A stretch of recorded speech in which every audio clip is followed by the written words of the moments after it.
Warning. The following is not intended to scare you or psychologically scar your mental health. But, however, this presentation was made to alert you to important information you may have missed. Greetings, citizens of the world. Welcome to the final decade for the old world order. We're sure you have noticed this year stands out from any other year you've experienced before. And rightfully so, because they are wasting no time to get a head start on this decade's list of events they have planned for you. Between 2020 and 2030 there is a global plan to aggressively remove humanity from its usual activity and reform every detail of its existence. This plan is called Agenda 2030, and it is not a conspiracy theory but an officially published document by the United Nations which you should most certainly take this free time you have gained now in lockdown to research and educate yourself on. Links will be provided in the video description below. Before we summarize the outline of Agenda 2030's goals, let us first highlight the things your government advanced with or had voted on to pass while the masses were heavily distracted with round-the-clock media panic streaks, and left suddenly at home struggling to find what to use for toilet paper. Make no mistake about it, the COVID-19 pandemic, otherwise known as the coronavirus, is a tool that is being used to help contain populations that were protesting against their governments or protesting broken treaties, which all were reaching a boiling point towards the end of last year. We have proof that exercises were taking place last year to prepare for the pandemic. We will link those documents below. A year ago, in March of 2019, the Chinese government smuggled COVID-19 into their country on a ship from Canada, as they had infiltrated and taken the virus into their own custody with intentions to use it as a bioweapon. A link to learn more and discover the origin of the coronavirus will also be linked below. If you had been closely following our reports, then you should already know that hundreds of citizens of Hong Kong joined Operation Vendetta for the anonymous Million Mask March last year on Guy Fawkes Day. Hong Kong has been undergoing extreme changes to its system with stricter facial recognition surveillance which uses advanced AI for citizen ranking, and we'll explain later how this all ties in with Agenda 2030. Understandably their citizens recognized these changes as tyranny over them and so had been resisting their communist leaders with peaceful protests to beg them for democracy.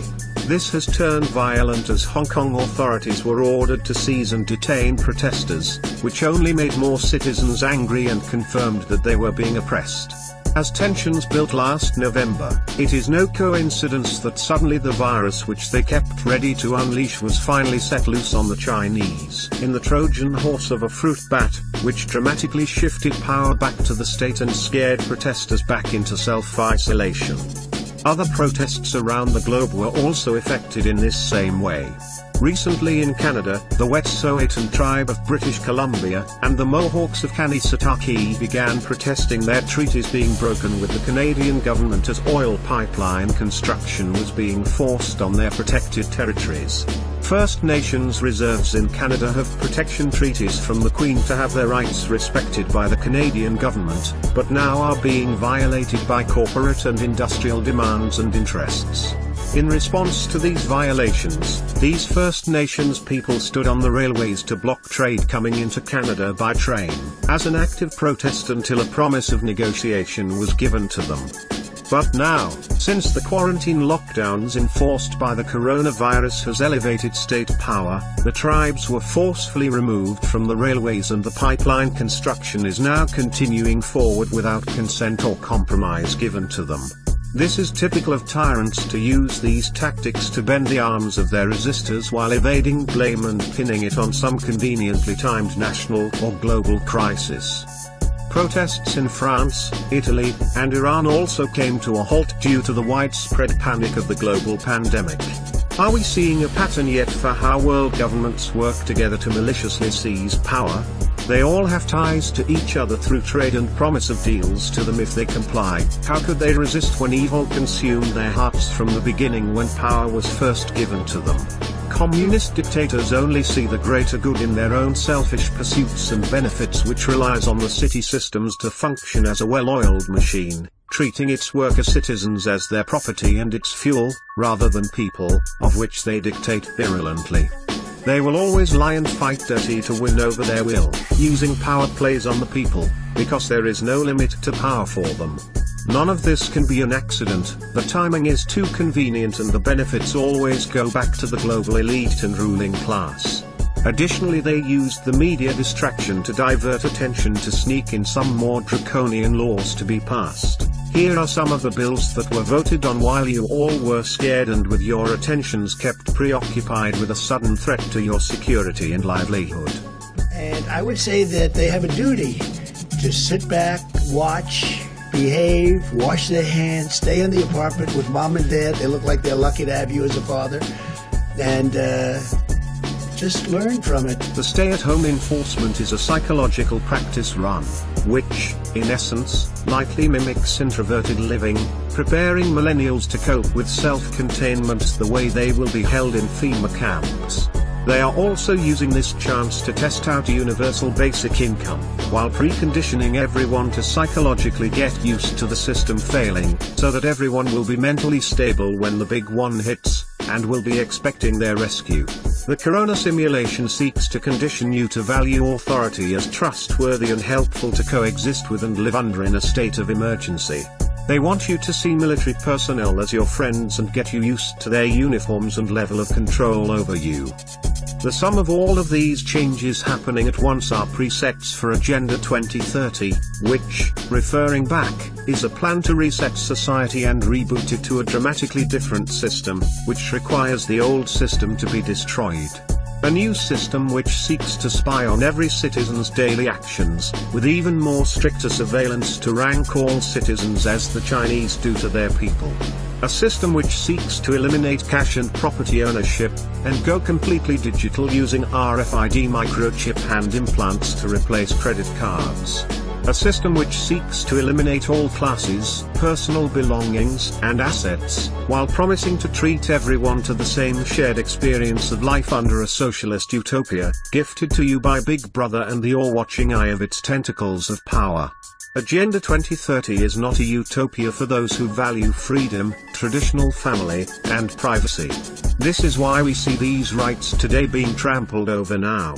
They are testing to see how much you are willing to give up in trade for more and more security, and free stuff. It is human bait to trap you, luring you to enslavement. Do not let it tempt you. This kind of future is pure imprisonment of free will itself, and is a death-promised servitude to serve your all-ruling masters of the state. To stop it, you're going to need to arm yourself with knowledge and grow with our already growing resistance.